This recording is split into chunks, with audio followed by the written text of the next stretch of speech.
CA साहब,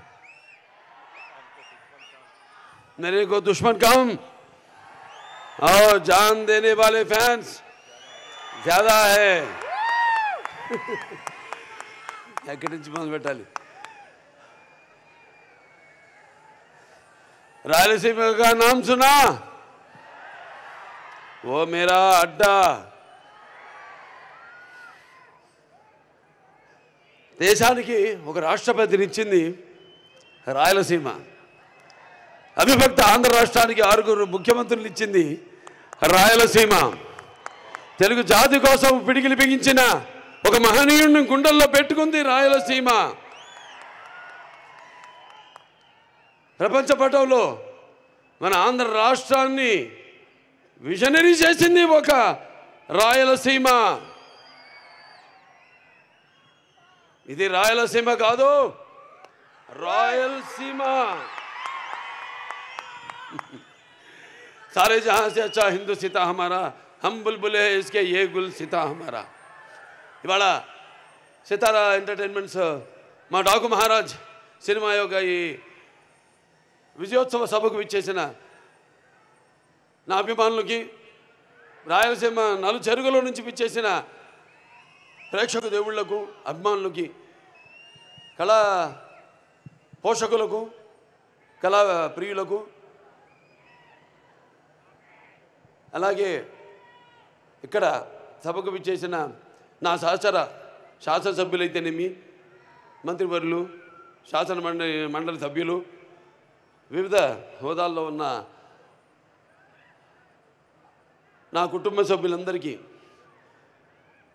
ముందుగా నా హృదయపూర్వక ఈ సినిమాని ఇంత విజయవంతం చేసినందుకు నా హృదయపూర్వక ధన్యవాదాలు తెలియజేసుకుంటున్నాను. పాత్రికేయులకు, ఎలక్ట్రానిక్ మీడియా, ప్రింట్ మీడియా వారికి అందరికీ కూడా నా కృతజ్ఞతలు తెలియజేసుకుంటున్నాను. డాకు మహారాజ్ అంటే ఒక చెప్పడం జరిగింది, ఒక పాత్ర నుంచి పుట్టుకొచ్చింది. ఎంతో సినిమా అంతా ఎంతో ఒక సర్వే చేస్తాం. ఈ మధ్య సర్వే చేయాలి అంటే నాకు అవసరం లేదు, అయినా ఒక తపన, మా అందరిలో తపన. మా దర్శకుడు బాబీ అయితేనేమి, మా నందమూరి ఎన్బికే తమ్మన్ గారు అయితేనేమి, ఎంతో రీసెర్చ్ చేస్తాం. ఏదో చేయాలి, ఇంకా ఏదో ఇవ్వాలి అనే ఒక ఆవేశం, ఒక తపన. ఆ తపనే ఒక చిన్న పాత్ర ఆదిత్య 369లో నేను 91లో చేశాను, 1991లో. అది నాకు గుర్తుండిపోయింది, ఎందుకంటే నా అమ్మాయిలు ఎప్పుడు నా గుండెల్లో ఉంటారు. అంటే భావస్తురాణి జన్మాంతర సౌహృదాన్ని అంటారు. అంటే పోయిన జన్మలో కొంతమందితో ఉండే సత్సంబంధం వల్ల ఈ జన్మలో కొంతమందిని తిరిగి పొందొచ్చు. కానీ ఇన్ని వేల లక్షల కోట్ల మంది అభిమానులు పొందడం అంటే అది నా పూర్వజన్మ సుకృతంగా భావిస్తాను. సమాజం మీద నాకు బాధ్యత ఉంది. అలాగే నా అభిమానుల్ని వాళ్ళు కూడా కార్లలో ఎగరేసి గర్వపడేలా చూసుకునే బాధ్యత కూడా నా మీద ఉంది. ఎందుకంటే మేము ఎప్పుడు అలా ఆలోచించను. అభిమానులు అంటే చెప్పినట్టు ఒక పెద్ద కుటుంబాన్ని ఇచ్చి వెళ్ళారు ఎన్టీ రామారావు గారు. అందుకే నాకంత ధన్యమైన జన్మనిచ్చి నన్ను మీ అందరి గుండెల్లో ఆయనకి ప్రతిరూపంగా నిలిపినందుకు దైవాంశ సంభూతుడు, విశ్వానికి విశ్వ నట రూపం ఏంటో చూపించిన నా తండ్రి, గురువు, దైవం, కారణజన్ముడైన విశ్వవిఖ్యాత నట సార్వభౌమ నటరత్న తెలుగుదేశం పార్టీ వ్యవస్థాపకులు డాక్టర్ పద్మశ్రీ నందమూరి తారక రామారావు గారు మమ్మల్ని గెలిపారు. అటు సినిమా రంగంలో మరి ఆయన నటిస్తుంటే పౌరాణికాలు ప్రాణం పోసుకున్నాయి, జానపదాలు జావలీలాడాయి, అలాగే సాంఘికాలు సామాజవర్గమనాలు అయ్యాయి, అలాగే పాట పద్యం పదులెక్కింది, పాట నాటు నేర్చింది, కళామ తల్లి కన్నుల పండుగ చేసుకుంది, కలగల నవ్వింది, గలగలలాడింది. అటువంటి రామారావు మరి ఆయన బిడ్డగా పుట్టడం అంటే ముందు తెలుగు జాతి చేసుకున్న అంటే ఆయన తెలుగు జాతిలో పుట్టడం అనేది తెలుగు జాతి అదృష్టం. అయితే మనమందరం ఆయన పుట్టిన జాతిలో మనం పుట్టడం మనందరం చేసుకున్న అదృష్టం. మరి ఆయన బిడ్డగా పుట్టడం అన్నది అది ఎన్ని జన్మల మరి ఏ పుణ్యఫలమో. కానీ నా అభిమానులు ఎల్లప్పుడూ నా గుండెల్లో ఉంటారు. మీకు మాకు ఏ జన్మల అనుబంధమో, ఏ రుణానుబంధమో, ఏ విడదయ్యలేని అనుబంధమో కదా అని నాకు అనిపిస్తూ ఉంటుంది. సో అలా ఇంత పెద్ద కుటుంబాన్ని, అభిమానులు, సినిమా నటుడిగా, రాజకీయాల్లో ఇవాళ నా హిందూపురం ప్రజలందరికీ నా శిరస్సు వచ్చి వాళ్ళ కృతజ్ఞతలు తెలియజేసుకుంటున్నాను. వాళ్ళు 3వ గెలిపించారు నన్ను. వాళ్ళందరికీ నా కృతజ్ఞతలు తెలియజేసుకుంటున్నాను. అలాగే ఆదిత్య శ్రీకృష్ణల గెటప్ నా అభిమానులు గుండెల్లో, అభిమానులే కాదు ప్రేక్షకుల గుండెల్లో ఒక చెరగని ముద్ర. ఎందుకంటే శ్రీకృష్ణదేవరాయలు అది మామూలు పాత్ర కాదు. అది కాకుండా మళ్ళీ ఆయన మారు వేషంలో కృష్ణకుమార్ని కాపాడడం, ఆ గెటప్ అలా ఉండిపోయింది నా మైండ్లో. ఫ్యాన్స్ ఎప్పటి నుంచో కోరుకుంటున్నారు అభిమానులు, మొత్తం సినిమా అంతా ఈ గెటప్లో ఉంటే ఎలా ఉంటుందని. అది నేను ముందు వ్యక్తపరచడం జరిగింది. ఏమంటే సర్వే ఒక నా ఆవిష్కరణ చేసుకోవడం ఓ పాత్రని. అంటే నేను చెప్తూ ఉంటాను, సినిమాలన్నీ కథలన్నవి ఒక పంచపక్ష పరమాన్నం వడ్డించిన ఇస్తరు కావచ్చు, లేకపోతే ఒక పాత్ర కావచ్చు, సమాజంలో నిజంగా జరిగిన ఒక ఇన్సిడెంట్ నుంచి కావచ్చు, లేకపోతే వేరే సినిమాలు చూసి కూడా వాటిలో నుంచి మనం ఒక స్ఫూర్తిని పొందే రకరకాల సినిమాలు. మరి ఇన్ని చేసుకుంటూ ఒక పక్క అఖండ కోవిడ్ టైంలో మొట్టమొదటి సినిమా మన భారత చలనచిత్ర రంగంలోనే విడుదలైన సినిమా. అప్పుడు ఎక్స్ట్రా షోలు లేవు, రేట్లు మామూలు రేట్లే. అటువంటి తరుణంలో ఆ సినిమా రిలీజ్ చేయడం, దాని తర్వాత వీరసింహారెడ్డి, తర్వాత నేలకొండ భగవంత్ కేసరి, ఇప్పుడు డాకు మహారాజ్. మీ అందరి డాకు అంటే దొంగ, ఎవడు? కృష్ణుడు, బాలకృష్ణుడు. ఇక్కడ మరి బాలకృష్ణుడు అంటే ఎవరు? అందరు గుండెల్ని హరించేవాడు, దోచేవాడని. నా ఒక్కడిని కాదు, నా ఒక్కడి వల్ల కాదది, అసంభవం.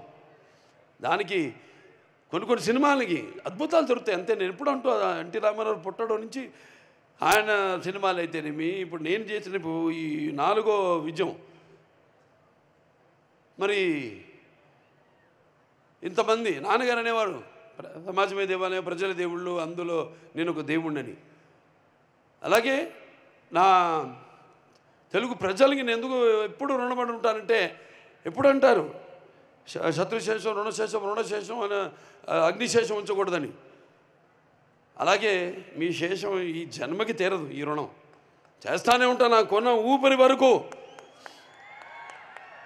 మంచి సినిమాలు అందించిన మంది, సందేశాత్మక చిత్రాలు, కేవలం వినోదం కాదు. కళ్ళు మూసుకుంటే కనేది కళ, కళ్ళతో అభినయించేది కళ, అలాగే నిద్రపోతున్నప్పుడు కనేది కళ, నిద్రపోతున్న సమాజాన్ని మేలుకొల్పేది కళ. అన్ని రకాలుగా మంచి సందేశాలు ఇస్తూ ఇంకా వైవిధ్యమైన పాత్రలతో. కొంతమంది అంటుంటారు, ఏం చూసి బాలకృష్ణతో పొగరని. నన్ను చూసుకునే నాకు పదునైన పొగరంట. ఎవరిని చూసి ఇంత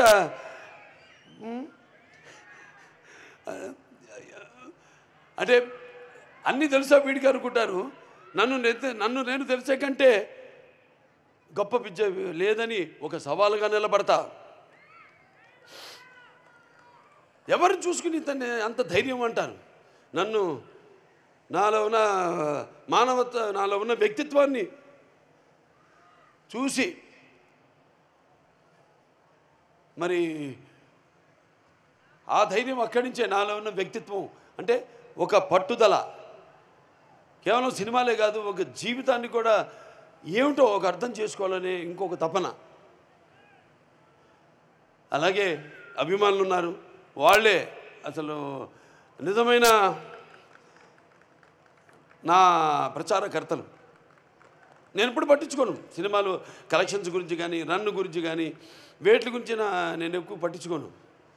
కానీ వాళ్ళకి తెలుసు నా రికార్డ్స్ అన్నీ ఒరిజినల్ అని, నా కలెక్షన్స్ అన్నీ ఒరిజినల్ అని, నా అవార్డ్స్ అన్నీ ఒరిజినల్ అని, నా రివార్డ్స్ అన్నీ ఒరిజినల్ అని. అయినా ఇవాళ ఈ సినిమాలన్నీ కేవలం అట్లా మీకు నచ్చడమే కాకుండా అటు ఇండస్ట్రీకి కూడా ఒక అటు పరోక్షంగా ఎంతోమంది ఉన్నారు సినిమా మీద ఆధారపడి సినిమా ఇండస్ట్రీలో అటు ఎగ్జిబిటర్స్ అయితేనేమి, పంపిణీదారులు అయితేనేమి, సినిమాకు పనిచేస్తున్న వాళ్ళు అయితేనేమి, వాళ్ళందరూ కూడా వాళ్ళందరూ ఆనందంగా ఉండడమే నాకు కావాలి. అలాగే మంచి సినిమాల వల్ల మంచి సందేశంతో మీ అందరూ కూడా విజ్ఞానం వినోదం రెండు పంచాలన్నదే నా ధ్యేయం. సరే, ఈ సినిమా మొదటి డైరెక్టర్ బాబీ కొల్లి, ఇది కథ కరెక్టే. సరే, వచ్చారు, ఆయన కలిశారు. ఒక ఫ్రెష్నెస్గా అనిపించింది మొహంలో చూసినప్పుడు. డైరెక్టర్ గారిని చెప్పినప్పుడు, మా నిర్మాత వంశీ గారు చెప్పినప్పుడు వచ్చారు, కలిశారు. వంశీ గారు కూడా ఎంతో అనుభవం ఉంది, ఎన్నో సినిమాలు తీశారు, ఎన్నో బ్యానర్లు ఉన్నాయని, హారిక సితారాని, ఇట్లా ఎన్నో సినిమాలు తీస్తూ ఎంతోమందిని బ్రతికిస్తున్నాడు ఆయన. ఎంతో మంచి సినిమాలు కూడా తీస్తున్నాడు ఆయన. ఆయన మరి బాబీ గారిని తీసుకొచ్చా అంటే ఏదో ఒక విషయం ఉంది. అంతేకాకుండా ముందుగా ఒక బాలయ్యని ప్రేమించిన పీరుడులాగా నేను అన్నాను. మొత్తం పూర్తిగా చూసేశాడు. అలాగే ఎంతో సున్నితంగా, ఎంత నవ్వుతూ, అసలు టెన్షన్ లేకుండా హ్యాపీగా లొకేషన్లో నాలో ఉన్న ఈ నవరసాలను రాబెట్టుకున్నాడు బాబీ. అలాగే నేను ఎప్పుడు అంటుంటాను, ఈ ముత్యాలు ఏటువాలుగా దొల్లుతుంటే చూడడానికి ఎంత అందంగా ఉంటే అంత అందంగా అందరి దగ్గర నుంచి, నటుల నుంచే కాదు, అటు సాంకేతిక నిపుణుల నుంచి అందరి గురించి కూడా వాళ్ళ పనితనాన్ని రాబెట్టుకోగలిగిన సత్తా ఉన్న దర్శకుడు మా బాబీ. అద్భుతం. ఆయనతో అంటున్నా, మీరు కూడా హీరోగా యాక్ట్ చేయొచ్చు కదా సినిమాలోని. అంటే ఆయన ఎంత హ్యాండ్సమ్గా స్టైలిష్గా ఉంటాడో, నన్ను కూడా మొదటి భాగంలో అంత స్టైలిష్గా, అంత అందంగా చూపించాడు. అంత అందంగా కనపడడానికి కూడా మళ్ళీ మన కారణాలు ఉన్నాయి. వేషధారణ, ఆహార్యం, మరి వాచకం, ఇవన్నీ ఉంటాయి. నన్నంత అందంగా చూపించిన మేకప్ అండ్ మహేష్ ఉన్నాడు. లేకపోతే మా పర్సనల్ ప్రొడక్షన్ మేనేజర్ అశోక్, కుర్రాడి నుంచి కూడా సురేష్, అందరూ కూడా. ఎంత నేను పొద్దున్న వెళ్ళిపోతాను, ముహూర్తాలు చూసుకుని వెళ్ళిపోతాను. ఆ టైంకి ఒక పక్క చలి, ఆ చలిలో వద్దరా మీరు అందరూ ఉంటారు అక్కడ, నేను వెళ్ళిపోయి వాడు 10ంటికి షార్ట్ చెప్పారు, నేను రెడీ అవుతానంటే ఉండి టెన్షన్గా వాళ్ళు కూడా బయలుదేరి ముహూర్తాలు పెట్టేవాడిని. బయలుదేరి రండి చచ్చినట్టుకి, నేను బయలుదేరిన ముహూర్తాలకి వాళ్ళు బయలుదేరాలి, ఏం చేస్తారు అలా. సరే, ప్రతి ఒక్కరు అందరూ కష్టపడ్డారు. ఇక మా తమ్మన్న గారి నుంచి ప్రత్యేకంగా ఏం చెప్పక్కర్లే, ఏం చెప్పాలా నీకు ఏదో అంటాను. సప్త సాగర సంఘర్షణ తరంగ జ్వలిత శబ్దోద్భవ మాధురి శబ్ద స్వరాలైన సరిగమ్మ పదని సంగీత సాహిత్య మృదు గీతాలు వినడానికి మరి భాషా భేదం కానీ, ఆడమగ తేడా కానీ, లేకపోతే పండిత బామరాది పట్టు పిడుపుడుపు కానీ, ధనిక దారిద్రాది తారతమ్యములు కానీ, దురభిమానులనే అడ్డకట్టలు గోడలు కానీ ఉండవని నేను ఇప్పుడు చెప్తుంటాను. ఆనాడు మనం చూసాము, చదివాం. ప్రతి సృష్టికర్త అయిన విశ్వామిత్రుడే తపస్సు నిజ జీవితానికి వచ్చాడని, అలాగే శ్రీకృష్ణుడి వేణుగానానికి ఆవుల మందం, గోవుల మందం మేపు మాని మోకరిలైనవి. అలాగే నేటికి నాదస్వర సంగీతానికి నాగపాములు పడగలు ఎత్తి ఆడడం చూస్తున్నాం. అంటే సంగీతంతో హిట్ అయితే సినిమా సగం హిట్ అయినట్టే, సంగీతం హిట్ అయితే. ఈయన సినిమాలు హిట్ అవడం కాదు, బ్లాస్ట్ అవుతున్నాయి ఎక్కడికక్కడ, ఊఫర్లు, స్పీకర్లు. సరే, ఏదైనా సినిమాని అర్థం చేసుకోవడం మీరు, సినిమానికి మామూలుగా పందాలు వాళ్ళ పని నెరవేర్చడం వేరు, నిర్వర్తించడం వేరు బాధ్యతని. అది బాధ్యత కాదు, కానీ ఇక్కడ బాధ్యత. ఇంత కంటెంట్ ఇస్తున్నాం, ఇచ్చినప్పుడు దానికి స్పందన ఎలా ఉంటుందనేది జనం నుంచి కాదు, ముందు మా నుంచి రావాలి స్పందన. మాకు కలగాలి స్పందన. ఏంటి ఈ సినిమా, ఎక్కడికి వెళ్తుంది ఈ సినిమా, ఎక్కడ తీసుకెళ్తా ఈ సినిమా అనేది.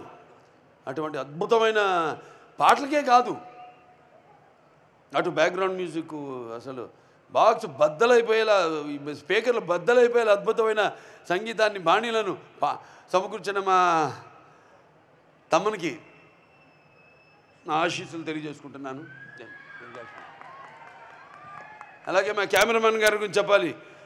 విజయ్ కార్తిక్ కన్నన్ గారు అద్భుతం అసలు. Sir thank you very much, super. అసలు ఆ విజువల్స్ చూస్తుంటే అందరూ ఏంటి హాలీవుడ్ సినిమా చూస్తున్నామా ఏమిటని అసలు సంబరాశ్చర్యాలకి గురై అసలు అటు నన్ను అందంగా చూపించడమే కాదు, విజువల్స్ కూడా ప్రతి సన్నివేశాన్ని కూడా తన లైటింగ్ మ్యాజిక్తో బ్రహ్మాండంగా అసలు అద్భుతంగా చిత్రీకరించారు ఆయన. అంటే ఒక డైరెక్టరు అనుకుంటే ఒక ఐడియా దాన్ని ఇంప్లిమెంట్ చేసేది కెమెరామెన్. ఒక భార్య భర్తల అనుబంధం లాంటిది, ఒకళ్ళు అర్థం చేసుకుని బాబీ గారు షార్ట్ చెప్పేసేవారు అంతే హ్యాపీగా. ఏదో విజయ్ కార్తిక్ కన్నన్ గారు ఇది షార్ట్ అని వెళ్ళి కూర్చునేవారు అంతే. ఇక అది ఏదో చేసి మనిషి చేసి ఇటు అటు ఇటు ఎప్పుడు కూర్చున్నారు గాను, ఎప్పుడు ఆన్ ఫుట్, ఎప్పుడు యుద్ధ ప్రాతిపదిక మీద ఎప్పుడు అటు ఇటు ఇటు అటు. ఆయన అసిస్టెంట్స్ ఇద్దరు అబ్బాసు మన సర్విన్ వాళ్ళు చాలా అద్భుతంగా చిత్రీకరించారు ఆయన. ప్రతి ఫ్రేమింగ్ అయితేనేమి visuals and hats off to Yugandhar graphics అద్భుతంగా. శాన్ స్టామ్ నుంచి రావడం ఏంటి ఆ డైలాగులు అసలు అద్భుతంగా. ఎవరు మన వినీతు చక్రి అండ్ మోహన్ కృష్ణ గారు, నందు భాను అద్భుతం. అసలు డైలాగు ఆ అమ్మాయి చెప్తుంది ప్రజ్ఞా జైస్వాల్ నా డాకుగా ఇంట్రడక్షన్ ముందు, కడుపులో ఏడి ఆడకుండా అంటే చూపిస్తారే మనం ఉన్న చోటే అంటే అవునరా కడుపులో ఉన్న బిడ్డ తన్ని అడుగుతున్నాడు నా తండ్రి ఏడని చూడని వెనకాల ఇసుక మంచును చీల్చుకుని వస్తున్నాడు అనగానే అద్భుతం విజువల్స్, అది ఎక్స్ట్రాడినరీ గ్రాఫిక్స్. దాని తర్వాత ఇక మా ఎడిటర్స్ ఉన్నారు రూబెన్ అండ్ నిరంజన్ గారు అద్భుతం. అంటే చెప్పారు తమ్మన్ గారు నాకు చెప్పారు, చాలా బాగా చెప్పారు. మేమే కాదు అక్కడ ఇంకో ఉన్నాను, ఒక మ్యూజిక్ డైరెక్టర్ ఉన్నాడు. జనం కూడా థియేటర్లో బడబడ యుద్ధ అది ఏమంటాం రణగొణ ధ్వనిలాగా మ్యూజిక్ ఇస్తే గుండెపోటు వచ్చే పోతాడు.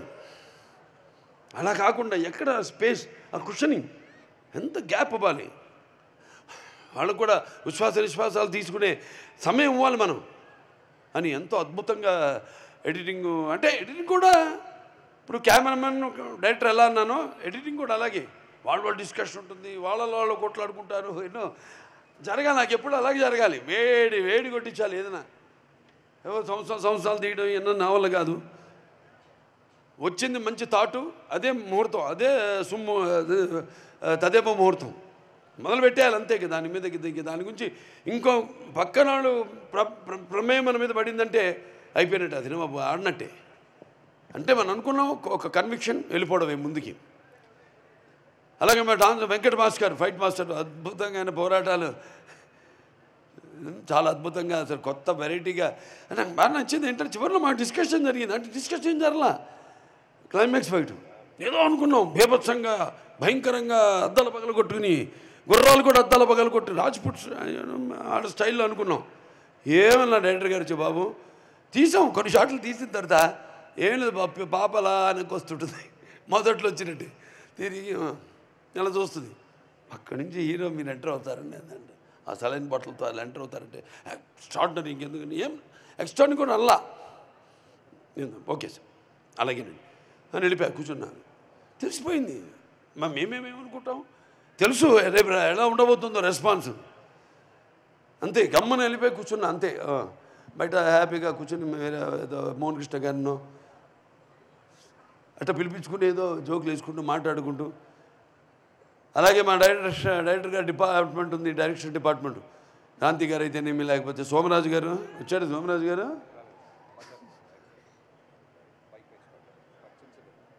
సోమరాజు గారు అలాగే నాని గారు, రాధా గారు అందరు కూడా పడ్డారు.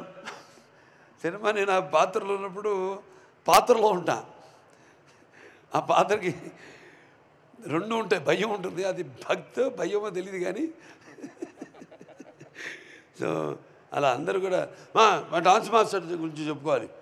శేఖర్ మాస్టర్, శంకర్ మాస్టర్ గారు చాలా అద్భుతం, బ్రహ్మాండంగా దబిడి దిబిడి శేఖర్ మాస్టర్ అందరూ కొట్టిస్తాడు. ఇంకా మిగతా పాటలు కూడా ఏదైతే ఒక పాటే ఉంది, అది ఐటమ్ పాట కూడా కాదు, అది యాక్చువల్గా క్యారెక్టర్ అక్కడ పాత్ర ఆవిడది కూడా. అలా అందరూ ఇంకా మా హీరోయిన్ గురించి చెప్పాలి. మిగిలిన మా ప్రజ్ఞా జైస్వాల్ చాలా అద్భుతంగా అఖండాలో నుంచి స్టార్ట్ అయింది మా యొక్క ప్రయాణం. మధ్యలో మళ్ళీ అంటూ ఉంటాను నేను, మళ్ళీ మధ్యలో ఎక్కడ కనపడడం ఏంటని. ఆర్టిస్ట్ నటుడన్నవాడు ఇప్పుడు ఒక నిత్యావసర వస్తువు, అంటే ఎవ్రీడే కమోడిటీ. అంటే మరి వీళ్ళందరూ చాలా సెలెక్టివ్ ఆర్టిస్ట్, అది కూడా మంచిది ఒక రకంగా. ఎందుకంటే అప్పుడు చూసిన ప్రజ్ఞ ఏమిటి అఖండాలో, ఇప్పటికీ అలా ఉంది. మరి 2 క్వాలిటీసు, అటు నటన ఇటు అందం, 2 కలపోసుకుని ఒక ప్రజ్ఞా జైస్వాల్. అలాగే ఈవిడ మా శ్రద్ధ శ్రీనాథ్ ఫైర్ బ్రాండ్ అని చెప్పాలి యాక్టింగ్లో, ఫైర్ బ్రాండ్. ఆవిడ పాత్రలు అలాగే వస్తాయి, ఆవిడ తగ్గట్టుగా ఆయనకు ఉన్న టాలెంటు, ఎమోషనల్ క్యారెక్టర్సు చాలా అద్భుతంగా. అసలు ఆ పాత్రని అంతే డైరెక్టర్ గారు చెప్పారు, సునామీ వచ్చేటప్పుడు అదే వచ్చే ముందు సముద్రం ఎలా ఉంటుంది నిశ్శబ్దంగా, అలా పాత్ర అంత నిశ్శబ్దంగా ఉండి ఎలా అసలు ఏ లెవెల్కి దానికంటే స్కైస్ ద లిమిట్ అంటాం, అంటే లార్జర్ దెన్ లైఫ్ అంటుంటాను నేను, అప్పుడప్పుడు వాడుతుంటాను ఆ పదం. సో అక్కడికి అంత బాగా పర్ఫార్మెన్స్ చేసి ఆ పాత్రకి అంత న్యాయం చేసింది ఆవిడకి. అండ్ ప్రజ్ఞకి ఇద్దరికి నా ధన్యవాదాలు తెలియజేసుకుంటున్నాను, అభినందనలు తెలియజేసుకుంటున్నాను. అలాగే మేము ఊర్వశి రౌతేలా బాబా ఒక షార్ట్ చేశాక తపన అంటాం, బాగా చేశానా నువ్వు నువ్వు బాలాజీ ఇంకేంటంటే ఈసారి అడిగే ఉంటుంది డైరెక్టర్ కొడతాడు నిన్ను జాగ్రత్తగా బాగా చేసా ఉంటున్నా కదా, బాగుంది, ఇంకా ఇంతకంటే చెడగొట్టకు షార్ట్ నెమ్మ తల్లి అనేవాడిని. ఆ తపన పాత్ర కూడా తంతు కూడా ఎక్కడెక్కడ పాత్రలను వాడుకోవాలి కూడా సరిగ్గా డైరెక్టర్ గారు వాటిని పెట్టి, పాటలు అయితే ఇక సరే చెప్పక్కర్లా దబిడి దిబిడి అదర కొట్టేసింది. ఎంతో కష్టపడింది పాపం. ఒక టేక్ అయిన తర్వాత కూడా మళ్ళీ ఇంకోటి ఇస్తానని ఓ తపన. అలాగే ఇగో బాత్కోరే కుछ మా వేద నమస్కారం అనంతపూర్. పెట్ట చిన్నది కానీ కోత ఘనం, పెట్ట చిన్నది కోత ఘనం. Thank you to give us so love to our Daku Maharaj, and thank you director sir, and thank you Pragya Didi, thank you Nana ji, thank you Urvashi Didi and Taman sir to make this so cute Chinni song. Riya gaina gana. And thank you all to give us so love. Bye bye. See you soon. Very good. ఆ తర్వాత మన writers Anantha Sriram గారు, కాసర్ల శ్యామ్ గారి గురించి కూడా చెప్పాలి. ఎంతో అద్భుతమైన లిరిక్స్. రియా పాడింది ఇందాక పాట అక్కడ కూర్చొని అక్కడ మీలో ఒకటికైనా వింటున్నప్పుడు ఆ పాట సినిమా అయిపోయింది, చేసేసాం, మన పాలన అయిపోయింది, కానీ కళ్ళు చెమ్మగిల్లాయి ఆ పాట పాడుతున్నప్పుడు. సినిమాలు కూడా అంతే, ప్రతి వాళ్ళు ఆడ మగ తేడా లేకుండా అందరూ కన్నీళ్ళు లేకుండా ఎప్పుడు బయటికి రావట్లా థియేటర్ నుంచి. అంటే అంత అద్భుతంగా పాత్రలు ఒక చరిత్ర సృష్టించింది ఈ సినిమా. చిరస్థాయిగా నిలిపోయే సినిమా అది. చిరస్థాయిగా నిలిచిపోయే సినిమాలు చాలా తక్కువ, అలా వెళ్ళిపోతుంటే మేఘాలు. కానీ ఇది అలా కాదు. మనం ఎన్నుకొండకి సినిమాల గురించి చెప్పుకుంటాం, చిరస్థాయిగా ఆర్కైవ్స్లో దాంట్లో ప్రిజర్వ్ చేస్తున్నారు. ఒక మాయం బజారను లేదా నా అదృష్టం నేను చేసిన కొన్ని సినిమాలు అట్లా చిరస్థాయిగా, ఒక సమరసింహారెడ్డి కావచ్చు, ఒక నరసింహనాయుడు కావచ్చు, ఒక మంగమ్మ గారి మనవడు కావచ్చు, ఇట్లా సింహ కావచ్చు, లెజెండ్ కావచ్చు, అఖండ, ఒక వీరసింహారెడ్డి, ఒక నేలకొండ భగవంత్ కేసరి, ఇవాళ ఒక డాకు మహారాజ్ సినిమా. నేను గర్వంగా చెప్పుకుంటాను. అంటే రుణం తీర్చుకోవడం రకరకాలుగా నేను చెప్పాను ఇందాక. సో ఇలా ఈ రకంగా తీసుకుంటున్నందుకు ఎంతో తృప్తిని కాదు, ఇంకా నాకు ఒక తపనను మించింది. నా బాధ్యత నన్ను ఎప్పుడు నేను బాధ్యతని, అందుకే అంటే బాలకృష్ణగా ఎందుకు ఇంత అహంకారం అని అంటారంటే, పొగని అంటారంటే నాకు నేనే అని నేను ఇందాక చెప్పాను. అది ఒక తృప్తి కాదు, అదొక ఇంకా నా ఆలోచనలను ఇంకా పదును పెట్టి, నాకు వయసు అబద్ధం చెప్తుంటా నేను, 46 నాకు, మరీ 18 అంటే బాగుండదా? దాన్ని తిరిగేసేయండి, అది నా వయసు. కానీ దాంతో సంబంధం లేదు నాకు, నా ఆలోచనలు అంతే. భగవంతుడు ఆశీస్సులు ముందుకు తీసుకెళ్తున్నాను. అలాగే బాబీ డియోల్ గురించి చెప్పాలి. ఆయనకు మరి అప్పటికి యానిమల్ సినిమా రిలీజ్ కావాలో మేము ఎంత డిస్కషన్లో ఉన్నప్పుడు ఎవరైతే బాగుంటారు విలన్గా అన్నప్పుడు మామూలుగా అంటే ఎవరికి పురించని పేరు అది. జస్ట్ 2 క్షణాలే కళ్ళు మూసుకున్నా అంతే. బాబీ డియోల్ కానీ బుక్ చేద్దాం నేను అంటే వెంటనే ఓకే అన్నాను. ఎందుకంటే నేపథ్యం ఇది ఎక్కడో రాజస్థాన్లో రాజ్పుట్స్ వాళ్ళలో జరిగేది కాబట్టి చాలా బాగుంటుంది. అండ్ అంటే అంటాం కొన్ని ఎంతో కాకతాళీయంగా యాదృచ్ఛంగా జరుగుతాయని. ఆ జరిగిన వాటిలో చాలా ఉన్నాయి సినిమాలు, నా ప్రతి సినిమాలో ఉన్నాయి అని అలా. సో నా దర్శకులందరూ కూడా ఇప్పుడు నాకు ఇచ్చిన ఈ 4 సినిమాలు, స్టార్టింగ్ విత్ బోయపాటి శ్రీనివాస్ గారు, దాని తర్వాత మల్లేని గోపిచంద్ గారు అయితేనేమి, దాని తర్వాత నా అనిల్ రావుపూడి గారు అయితేనేమి, మన బాబీ గారు అయితేనేమి, అందరూ నాకు నా అదృష్టం. అటువంటి సోల్జర్స్ దొరకడం అనేది నాకు నా అదృష్టం. సో ఇంకా పేరున అందరూ కూడా సినిమా పనిచేసే ప్రతి ఒక్కరికి, కార్ డ్రైవర్ల నుంచి ప్రొడక్షన్ మేనేజర్సు, మాకు చెప్పాను వంట వండి పెట్టిన వంట వాళ్ళకైతే అంటే ఒక సినిమా ఇంకా అంటే మీరు చూస్తారు సినిమాలో థియేటర్లో కానీ అక్కడ కష్టపడే వాళ్ళు ఎంతోమంది. పొద్దున 3:30 నుంచి మొదలవుతుంది, రాత్రి మరి ఎన్నిటి దాకా అంటే అన్నిటి దాకా పనిచేస్తాం, చేసుకుని వెళ్తూ ఉంటుంది.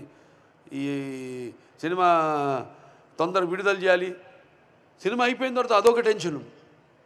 జనగా పెట్టుకోను, జనగా అందరికి ఉంటుంది, వాళ్ళతో పాటు పంచుకోవాలి. ఏంటంటే మంచి సినిమా చేసాం, మరి విడుదలకు సిద్ధంగా ఉంది, విడుదలైతే దాని